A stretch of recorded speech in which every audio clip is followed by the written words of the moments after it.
Hi అండి. ఈరోజు మనం ఈ వీడియోలో ఎంతో రుచికరమైన గొంతు పొంగనాలు ఈజీగా ఎలా చేసుకోవాలో తెలుసుకుందాం. ఎప్పుడైనా ఇడ్లీ పిండి కానీ దోశ పిండి కానీ మిగిలిపోయినప్పుడు లేదా చాలా తక్కువ పిండి ఉన్నప్పుడు ఈ విధంగా పొంగనాలు ట్రై చేసి చూడండి. చాలా రుచిగా ఉంటాయి. తక్కువ ఆయిల్తో ఈజీగా చేసుకోవచ్చు.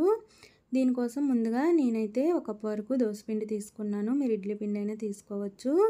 ఇందులోకి కట్ చేసి పెట్టుకున్న ఉల్లిపాయ ముక్కలు, పచ్చిమిర్చి, అలాగే కొద్దిగా కొత్తిమీరని కూడా చిన్నగా కట్ చేసుకొని వేసుకోవాలి. అలాగే కొద్దిగా కరివేపాకుని ఈ విధంగా తుంచి వేసుకోవాలి. ఒక స్పూన్ వరకు జీలకర్ర, అలాగే రుచికి సరిపడా సాల్ట్ వేసుకొని మనకి ఇక్కడ దోశ పిండి అనేది కాస్త చిక్కగా ఉంది కాబట్టి నేను కొద్దిగా వాటర్ యాడ్ చేసుకుంటున్నాను.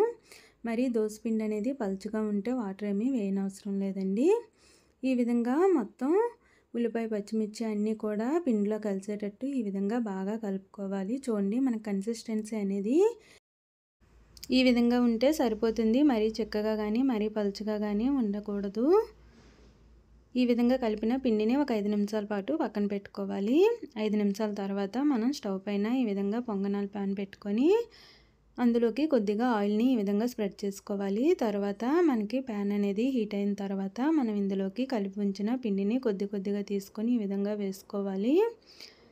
ఈ విధంగా మనం పిండి మొత్తం కూడా వేసుకున్న తర్వాత ఇంకొక స్పూన్ వరకు ఆయిల్ని ఈ విధంగా మొత్తం స్ప్రెడ్ చేసుకొని వేసుకోవాలి.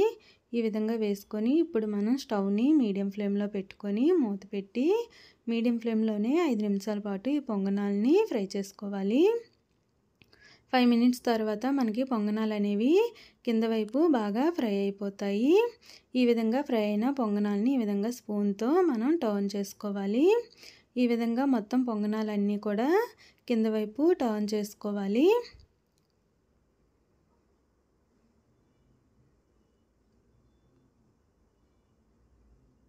ఈ విధంగా మొత్తం అన్నీ టర్న్ చేసుకున్న తర్వాత మనం స్టవ్ని మీడియం ఫ్లేమ్లోనే పెట్టుకొని మూత పెట్టి మరొక 5 నిమిషాల పాటు ఫ్రై చేసుకోవాలి.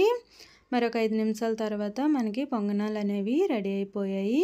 అంతేనండి, చాలా సింపుల్గా, చాలా తక్కువ టైంలో ఈజీగా, ఎక్కువ నూనె పీల్చకుండా ఎంతో రుచికరమైన ఈ బ్రేక్ఫాస్ట్ రెసిపీని ఒకసారి ట్రై చేసి చూడండి. పిల్లలు, పెద్దలు ఎవరైనా సరే చాలా ఇష్టంగా తింటారు.